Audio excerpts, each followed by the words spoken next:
다 함께 묵상기도 드림으로 수요 예배 시작하겠습니다.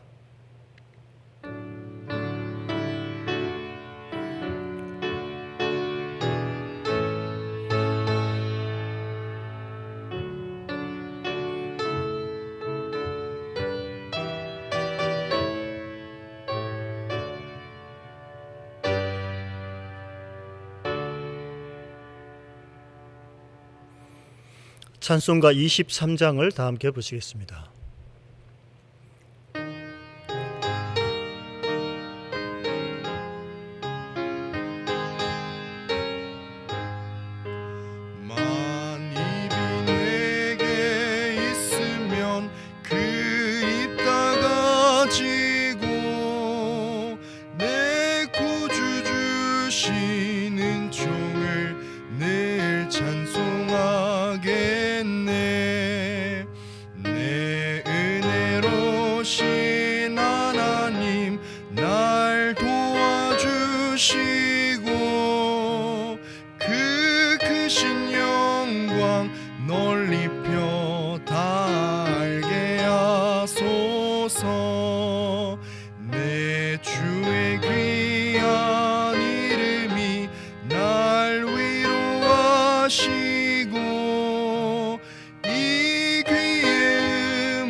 참 희락되도다.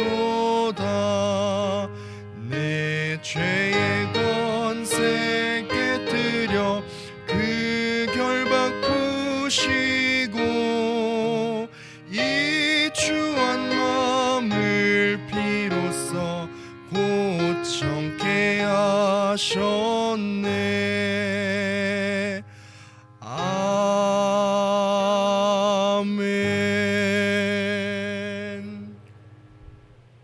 다 함께 기도하겠습니다. 사랑과 은혜가 풍성하신 하나님 아버지, 감사를 드립니다. 이 시간 수요 예배로 하나님께 영광을 돌려드리오니 영과 진리로 예배하며 하나님께 영광이 되고 우리에게 큰 은혜의 시간이 될 수 있도록 도와주시옵소서. 하나님 아버지, 지난주 고난주간과 부활절을 은혜 가운데 잘 보내게 해주심을 감사드립니다. 죽음의 권세를 깨뜨리시고 다시 살아나신 예수 그리스도 안에서 소망을 가지며 날마다 믿음으로 승리하는 삶을 살 수 있도록 도와주시옵소서. 하나님 아버지, 지금 우리가 특별한 상황 때문에 교회당에서 함께 예배드리지 못하고 있습니다. 이 코로나 바이러스라는 위협 앞에 불안과 두려움을 갖고 있습니다. 하지만 우리들이 이 위협 속에서도 두려워하지 말게 하시고 어떤 상황 속에서도 지켜주시는 하나님을 확신하며 믿음으로 살아갈 수 있도록 도와주시옵소서. 또한 하나님 아버지, 하나님의 긍휼과 자비하심으로 이 재앙을 속히 거두어 주시고 고통 중에 있는 모든 사람들을 치료하여 주시기를 원합니다. 하나님, 흩어져 있는 모든 성도들을 영육간에 강건하게 도와주시고 그들이 각자 자리에서 경건 생활을 잘 할 수 있도록 도와주시옵소서. 특별히 말씀과 기도 생활에 게으르지 않도록 깨어있는 믿음을 허락해 주시기를 원합니다. 우리 학교의 모든 학사 일정을 주님께서 주관하시고 순조롭게 잘 진행될 수 있도록 도와주시옵소서. 이번 국회의원 선거를 통해 하나님을 두려워하고 국민들을 진정으로 섬길 수 있는 좋은 일꾼들이 세워질 수 있도록 도와주시옵소서. 그래서 우리 국민들이 지금보다 더 안락하고 편안한 삶을 누릴 수 있도록 하나님 도와주시옵소서.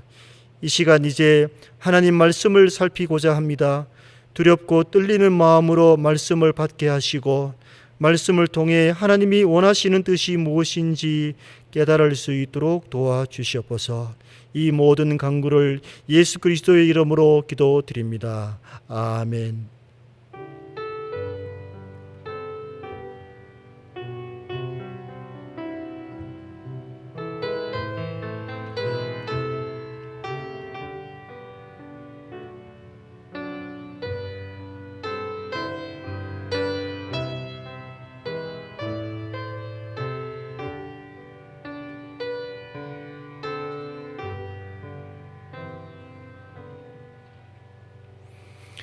이 시간 함께 은혜를 나눌 하나님의 말씀은 갈라디아서 1장 6절부터 10절까지 말씀입니다.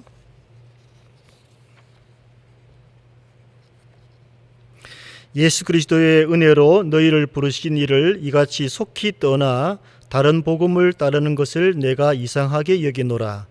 다른 복음은 없나니 다만 어떤 사람들이 너희를 교란하여 그리스도의 복음을 변하게 하려 함이라. 그러나 우리나 혹은 하늘로부터 온 천사라도 우리가 너희에게 전한 복음 외에 다른 복음을 전하면 저주를 받을지어다.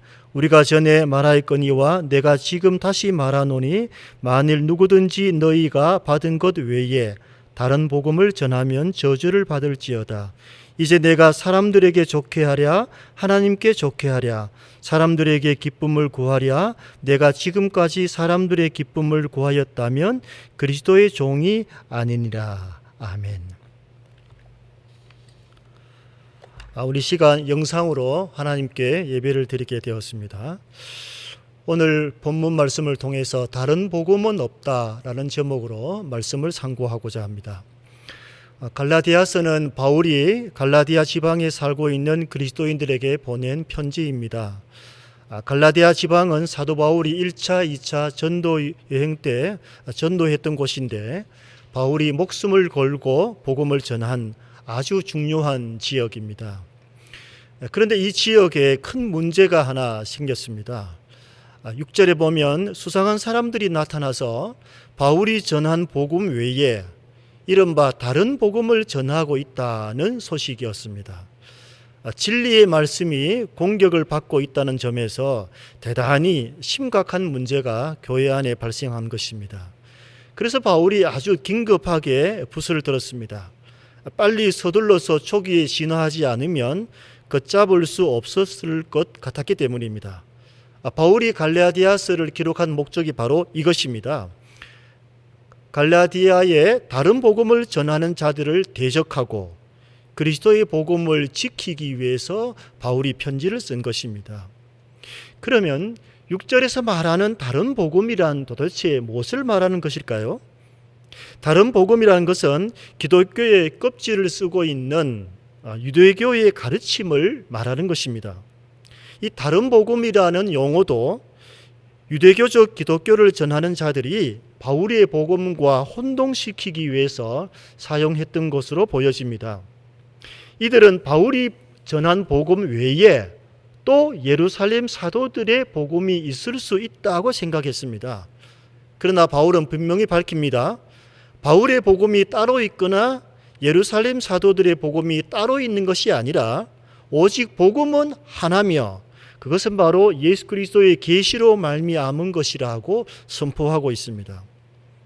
그럼 이 다른 복음이라는 말이 어떤 배경을 통해서 나오게 되었는지를 잠깐 생각해 보겠습니다. 여러분도 잘 알겠습니다만 최초의 그리스도인들은 유대인들입니다. 유대인으로서 그리스도를 구주로 받아들인 사람이었습니다. 이 유대인 그리스도인들은 계속 유대교 안에 머물면서 자신들의 믿음을 드러내었고 그들 모두는 사도행전 21장 20절을 통해서 보면 율법의 열성을 지닌 자였습니다. 그러나 이제 교회가 유대와 갈릴리 지역을 넘어 확장되면서 이방인들도 구원을 받게 되면서 유대인 그리스도인들과 이방인 그리스도인들 사이에 어떠한 긴장 관계가 생기기 시작했습니다. 이들은 각자 너무나 다른 문화적인 유산을 가지고 있었기 때문입니다. 많은 유대인 그리스도인들은 하나님께서 모세를 통해서 율법을 주셨기 때문에 그리스도에 대한 신앙 고백 역시 계속해서 유대교적인 전통 안에서 이루어져야 된다는 생각을 하고 있었습니다. 그리고 그들 중에 일부는 여기에서 한 걸음 더 나아가서 이방인 그리스도인들이 믿음을 인정받기 위해서는 유대적인 삶의 방식을 받아들여야 된다는 주장을 하게 되었습니다. 즉 율법을 지켜야 하고 할례를 받음으로써 본질적인 유대인이 되어야만 구원을 얻을 수 있다는 생각을 갖고 있었습니다. 그러므로 이들이 전한 할례는 의식 수준을 넘어서서 그리스도 십자가를 완전히 대신하는 것이 되고 말았습니다. 이것은 그리스도의 복음을 왜곡시키는 것이고 틀림없는 유대교의 역선교 공작이라고 말할 수 있습니다. 이들은 스스로를 예루살렘 사도들이 보낸 사자라고 주장하면서 갈라디아 지역의 교회들을 다니면서 이러한 율법주의를 가르쳤고 많은 신자들을 상당히 미혹하고 있었습니다. 이러한 소식을 바울이 듣게 되었습니다. 갖은 고생과 어려움 속에서 복음을 전하고 교회를 개척해 놓았는데 몇몇 사람들의 잘못된 가르침 때문에 교회를 망치게 되었으니 이 전도자 바울의 심정이 어떠했겠습니까? 이 분개한 바울은 즉시 간결하지만 아주 강력한 편지를 쓰고 있습니다. 8절과 9절에 보면 바울의 무서운 경고가 기록되어 있습니다. 공통적인 말이 무엇입니까? 저주를 받을지어다. 여러분, 이것보다 더 무서운 말은 없습니다. 8절에 보면 바울이 자신이나 하늘에서 온 천사라 할지라도 바울이 전한 복음, 곧 갈라디아 교인들이 받은 복음 외에 다른 복음을 전하면 저주를 받을 것이라고 선포하고 있습니다. 심지어 바울 자신이라 할지라도 자기가 이전에 전한 복음을 바꿀 수 없다는 것을 강조하고 있습니다. 이 말은 사도권을 갖고 있는 바울 자신도 그리스도 복음을 위할 뿐이지 자기의 사도권이 복음을 초월할 수 없음을 말하고 있는 것입니다. 자신과 천사를 포함해서 누구든지 그리스도의 복음을 바꿀 수 없음을 강조하는 것입니다. 거기에는 갈라디아 교인들을 요란케 하는 자들이 누구든지 그들이 심지어 사도들이라 할지라도 저주를 받아야 마땅하다고 바울이 말하고 있습니다.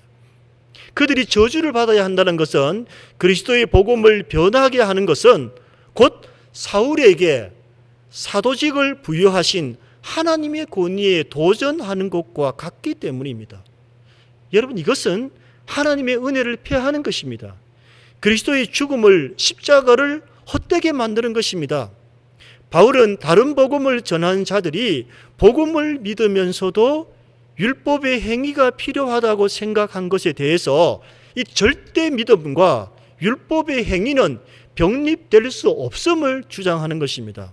그래서 종교개혁자들이 이 갈라디아서를 통해서 믿음만을 통한 구원, 즉 이신칭의라는 교리를 재발견하는 데 결정적인 도움을 주었다는 것입니다. 바울은 이 갈라디아 서신을 통해서 다시 한번 강조합니다. 다른 복음은 있을 수가 없다는 것입니다. 복음은 오직 하나, 그리스도의 복음뿐이라는 것입니다. 이 복음은 사람의 뜻에 의해서 나온 것이 아닙니다. 사람에게서 받거나 배운 것이 아닙니다. 오직 예수 그리스도의 계시로 말미암은 것이라고 말하고 있습니다. 그리스도의 복음은 우리에게 계시로 주어진 것입니다. 물론 전도자를 통해서 전달받은 것이지만 궁극적으로는 이 복음은 사람에게서 난 것이 아닙니다. 말씀이신 그리스도를 통해서 우리에게 주어진 것입니다. 그렇기 때문에 이 복음은 절대 변할 수가 없는 것입니다. 하지만 여러분, 오늘 저와 여러분이 살고 있는 우리 사회, 이 지금 모습을 한번 보십시오. 이 그리스도의 복음의 진술을 흐리거나 복음을 고치려고 하는 시도가 여기저기에서 나타나고 있습니다. 시대와 문화에 따라서 복음을 달리 해석하려고 하고 심지어 현실과 경험에 맞추어서 성경을 잘못 해석하는 자들이 곳곳에서 지금 일어나고 있습니다. 이런 상황이 이제는 교회 안방까지 찾아와서 아주 심각한 도전으로 지금 느껴지고 있습니다. 한국 교회의 심각한 위기입니다. 이들은 교회만, 우리 성도만 미혹하는 것이 아니라 우리 사회의 공공질서까지 무너뜨려서 우리 사회 공동체의 안녕에 심각한 피해를 주고 있습니다. 우리가 이 상황 속에서 어떤 경우라도 이 복음이 희석되거나 또 복음이 왜곡되거나 또 복음이 삭제되거나 축소되거나 또 복음 외에 인간의 경험과 인간의 해석을 덧붙이지 않도록 우리가 이 복음을 피 흘리기까지 싸워 지켜야 합니다. 우리 선배들이 바로 이 복음을 위해서 순교한 것입니다. 바울이 디모데후서 1장 14절에 네게 부탁한 아름다운 것을 지키라. 이렇게 말했습니다. 여기 아름다운 것은 바로 복음을 말하는 것입니다. 바울은 디모데에게, 믿음의 아들 디모데에게 복음을 지켜라, 복음을 지켜야 할 책무가 있다고 강조하고 있습니다. 사랑하는 성도 여러분, 그러면 우리 교회가 이 바른 복음을 지키기 위해서 어떤 노력을 해야 할까요?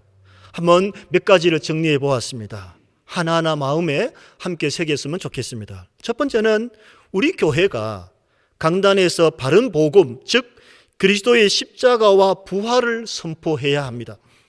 지난주에 우리 이 목사님께서 부활이 복음의 완전성이라는 아주 은혜로운 말씀을 전해주셨는데, 여러분 그렇습니다. 사도들 또한 그리스도의 십자가와 부활이 복음의 핵심임을 믿고 그것을 선포했습니다. 마찬가지입니다. 오늘날 강단에서 전해야 될 말씀의 핵심은 그리스도의 십자가와 그리스도의 부활입니다. 이것이 복음의 전부입니다. 이 바른 복음을 선포되도록 복음을 전하는 목회자들을 위해서 우리 교회 공동체는 항상 기도해야 됩니다. 이 설교자의 권위는 어디서 나오느냐? 바른 복음을 전할 때 비로소 하나님으로부터 주어지는 것입니다. 자신의 경험과 자신의 인생사를 논하는 것이 목회자의 권위가 아닙니다. 바른 복음을 선포할 때 하나님의 이름으로 주어지는 것입니다. 교회가 복음을 정확하고 바르게 선포할 때에 하나님의 역사가 일어나는 것입니다. 그럴 때 교회도 살고 우리 나라도 살고 우리 모든 사회도 함께 살아날 것입니다. 두 번째 마음에 새겨야 할 것은 복음을 변질시킬 수 있는 위험한 요소가 무엇인지 발견하고 그것을 제거해야 될 책무가 우리에게 있습니다. 교회 안에 복음에 어울리지 않는 것들이 무엇인지 찾아보고 그것을 없애는 노력을 함께 해야 됩니다. 죄는 아니지만 거리끼는 것이 있을 수 있습니다, 여러분. 교회 안에도 전통과 역사라는 이름으로 교회 안에 비복음적인 요소가 자리 잡고 있을 수 있습니다. 그것이 무엇인지 우리는 조심스럽게 그것을 하나하나 제거하는 노력도 해야 할 것입니다. 교회가 계획하고 실행하는 모든 일들이 바른 복음에서 출발되도록 함께 기도하고 함께 노력해야 할 것입니다. 세 번째는 바른 복음을 전수받게 해주심을 감사해야 됩니다. 우리가 그리스도의 복음으로, 이 올바른 복음으로 하나님의 자녀가 되었다는 것이 여러분 얼마나 감사한 일입니까? 오늘날 이 바른 복음을 지니지 못하고 다른 복음을 갖고 있는 거짓 신자들이 얼마나 많습니까? 그들은 자기가 지금 다른 복음, 거짓 믿음을 갖고 있지만 자신들은 진짜 믿음으로 착각하고 있습니다. 자기가 잘못된 복음을 가지고 있는지 전혀 알지 못합니다. 이단에 빠져서 영혼을 망치고 허우적거리고 살아가지만 자기들은 그렇게 생각하지 않습니다. 여러분, 시간이 지날수록 다른 복음을 가진 자들이 더 활개를 칠 것입니다. 우리를 미혹하게 하고 우리를 공격할 것입니다. 요즘 우리 사회에 일어나고 있는 일들을 보면 더 실감할 것입니다. 우리가 예수 그리스도의 계시로 주어지는 이 바른 복음, 십자가와 부활을 핵심으로 하는 이 바른 복음으로 하나님의 자녀가 되었다는 것이 얼마나 감사한 일입니까? 네 번째는 우리 후손들에게 그리스도의 복음이 잘 계승되도록 우리가 함께 노력하고 함께 기도해야 될 책임이 있습니다. 여러분, 이 복음이 털 것만큼이라도 변질됨이 없이 말씀 그대로 물려주어야 할 책임이 있습니다. 여러분, 교회 안의 기성세대들의 책임이 무엇입니까? 우리 믿음의 후손들에게 바른 복음을 전수해야 될 막중한 책임이 있습니다. 우리 믿음의 부모가 자녀들에게 줄 수 있는 가장 소중한 유산은 무엇입니까? 바른 복음으로 무장된 믿음입니다. 바른 복음을 갖고 바르게 사는 것이 자녀들에게 줄 수 있는 가장 큰 선물입니다. 돈을 물려줄 것이 아니라 복음과 믿음을 물려주어야 하는 것입니다. 다섯 번째는 우리가 이 복음에 합당한 생활을 하도록 노력해야 할 것입니다. 우리가 그리스도의 복음, 바른 복음을 받았음에도 불구하고 이 복음에 합당한 삶을 살지 못한다면 여러분 심각한 문제입니다. 바울이 빌립보 교회에 편지할 때에 복음에 합당한 생활을 하라 이렇게 권면하고 있습니다.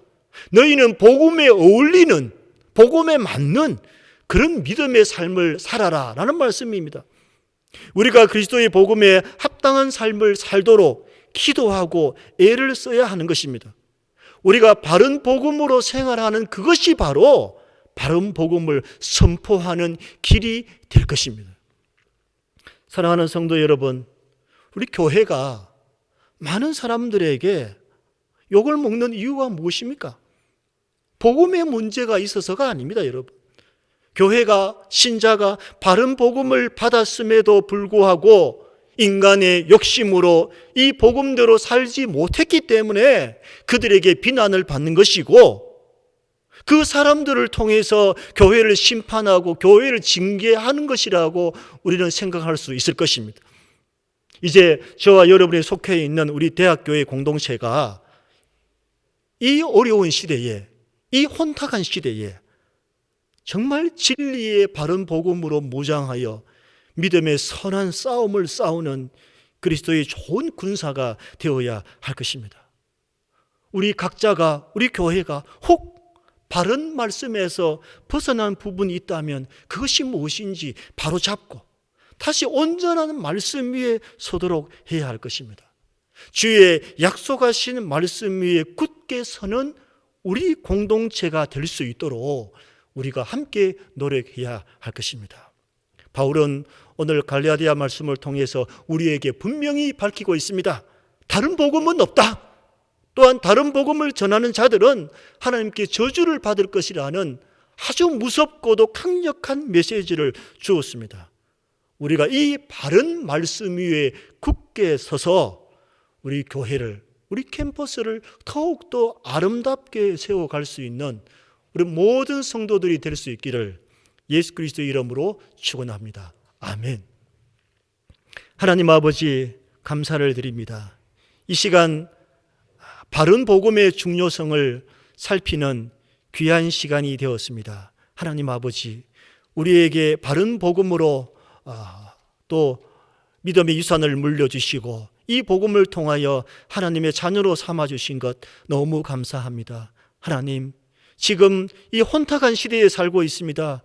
하나님, 이 시대에 더욱더 바른 복음으로 무장하여서 우리 교회를 지키고 우리 나라를 지키고 이 민족을 바르게 세워갈 수 있도록 도와주시옵소서.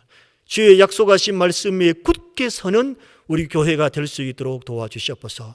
날마다 십자가와 부활, 이 복음의 핵심을 전하며 우리 교회를 든든하게 세워갈 수 있도록 주님 축복하여 주시옵소서. 예수님 이름으로 기도드립니다. 아멘. 예, 우리 다 함께 찬송가 내주는 강한 성이요 다 함께 보시겠습니다.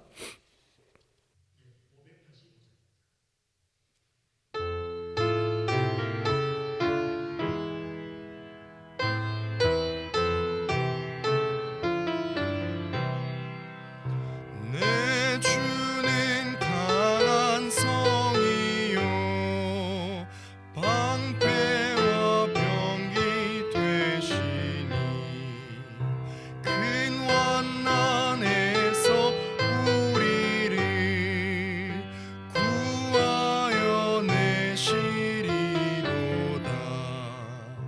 옛 원수 마귀는 이때도 힘을 써 모략과 권세로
생명을 다 빼앗긴데도 진리는 살아서 그 나라 영원하리라.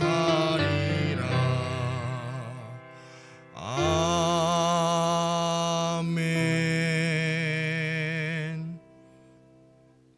예, 광고 두 가지만 드리겠습니다.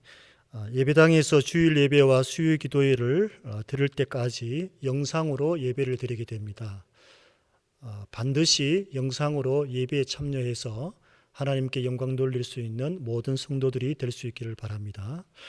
두 번째는 이 코로나19 해결을 위해서 우리 모두가 기도에 더욱더 힘을 써야 되겠습니다.